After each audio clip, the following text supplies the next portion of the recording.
Halo Bapak-bapak dan Ibu-ibu semuanya, saya Dr. Diana. Hari ini kita akan membahas topik yang sangat sensitif, sangat sering ditanyakan, tapi jarang dijelaskan dengan jujur dan ilmiah. Apakah penis bisa diperbesar dan dipanjangkan secara alami dan medis? Dan sebelum kita masuk lebih jauh, saya ingin Bapak dan Ibu tahu satu hal penting. 90% pria yang merasa ukurannya kecil sebenarnya memiliki ukuran normal. Ya, masalah terbesar seringkali bukan ukuran, tapi persepsi.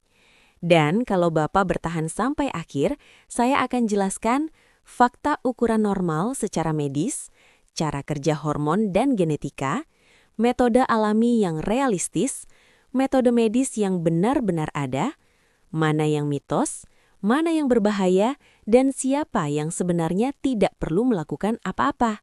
Jadi, jangan berhenti di tengah karena banyak pria salah langkah hanya karena tidak tahu ilmunya. Bagian 1. Ukuran normal secara ilmiah. Menurut studi besar yang dipublikasikan dalam jurnal British Journal of Urology International, BJUI, rata-rata panjang penis pria saat ereksi adalah sekitar 12-16 cm saat ereksi, 9-10 cm saat tidak ereksi. Artinya, standar yang sering terlihat di film dewasa bukan representasi rata-rata populasi. Banyak pria membandingkan diri dengan aktor film dewasa, padahal industri tersebut bukan gambaran umum. Dan ini penting dipahami sejak awal. 12-16 cm saat ereksi, 9-10 cm saat tidak ereksi. Artinya, standar yang sering terlihat di film dewasa bukan representasi rata-rata populasi. Banyak pria membandingkan diri dengan aktor film dewasa, padahal industri tersebut bukan gambaran umum. Dan ini penting dipahami sejak awal. Fungsi seksual tidak ditentukan oleh panjang semata. Bagian 2. Apa yang menentukan ukuran penis?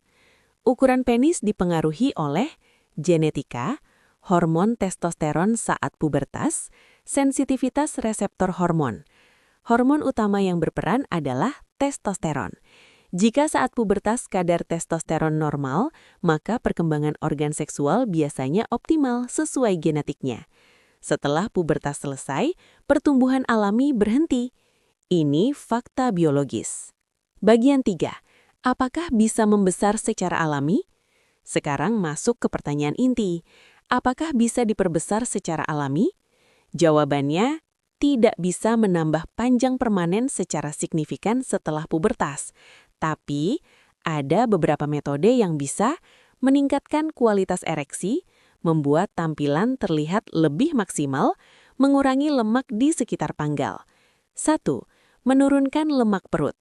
Lemak di panggal penis bisa menyembunyikan 1-3 cm panjang yang sebenarnya ada. Jika Bapak menurunkan berat badan, penis terlihat lebih panjang tanpa memperbesar apapun. Ini cara paling aman dan paling realistis. 2. Latihan dasar panggul atau Kegel pria. Latihan ini tidak menambah panjang, tapi membuat ereksi lebih keras, meningkatkan kontrol ejakulasi, meningkatkan aliran darah. Caranya, kontraksikan otot seperti menahan buang air kecil selama 5-10 detik. Lakukan 3 set sehari. Hasilnya bukan ukuran, tapi performa. Dan seringkali yang dibutuhkan sebenarnya performa, bukan panjang. Bagian 4. Jelking, vakum, dan minyak oles. Mari bicara jujur. Jelking, teknik menarik penis berulang. Risikonya, cedera jaringan, pembuluh darah rusak, disfungsi ereksi. Tidak ada bukti ilmiah kuat yang menunjukkan pembesaran permanen. Vakum. Alat ini dipakai untuk terapi disfungsi ereksi. Efeknya sementara, bukan permanen. Minyak oles dan herbal ajaib. Tidak ada salep yang bisa menumbuhkan jaringan baru pada orang dewasa. Kalau ada klaim bertambah 5 cm dalam 7 hari, itu tidak ilmiah. Sekarang bagian yang jarang dibahas dengan jujur. Bagian kelima.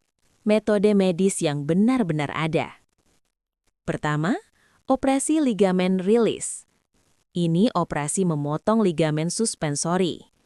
Hasilnya, terlihat lebih panjang saat tidak ereksi. Tidak selalu bertambah saat ereksi. Risiko, sudut ereksi berubah. Jaringan parut, tidak selalu sesuai harapan. Kedua, filler atau implan. Biasanya untuk kasus medis tertentu, seperti mikropenis, cedera, penyakit Peyronie, bukan untuk kosmetik semata. Bagian keenam, kenapa banyak pria merasa kurang? Ini bagian psikologis. Banyak pria mengalami kondisi bernama body dysmorphic concern. Mereka merasa kecil, padahal normal. Kepercayaan diri lebih mempengaruhi kualitas hubungan dibanding ukuran. Studi menunjukkan kepuasan pasangan lebih dipengaruhi oleh komunikasi, foreplay, emosi, keintiman, bukan panjang semata. Bagian ketujuh, siapa yang perlu konsultasi medis? Bapak perlu konsultasi jika panjang ereksi di bawah 7 cm, ada kelainan bentuk, ada gangguan hormon, ereksi tidak maksimal. Di luar itu, biasanya tidak ada indikasi medis untuk memperbesar. Bagian ke-8, pesan terakhir. Ukuran bukan segalanya. Yang penting aliran darah sehat, berat badan terkontrol, hormon stabil, mental sehat, hubungan emosional baik. Kalau fokus hanya pada panjang, Bapak bisa melewatkan hal yang lebih penting. Dan untuk ibu-ibu yang mendengarkan, dukungan emosional seringkali jauh lebih berarti dibanding kritik fisik. Jadi kesimpulannya, tidak ada cara alami yang menambah panjang permanen setelah pubertas.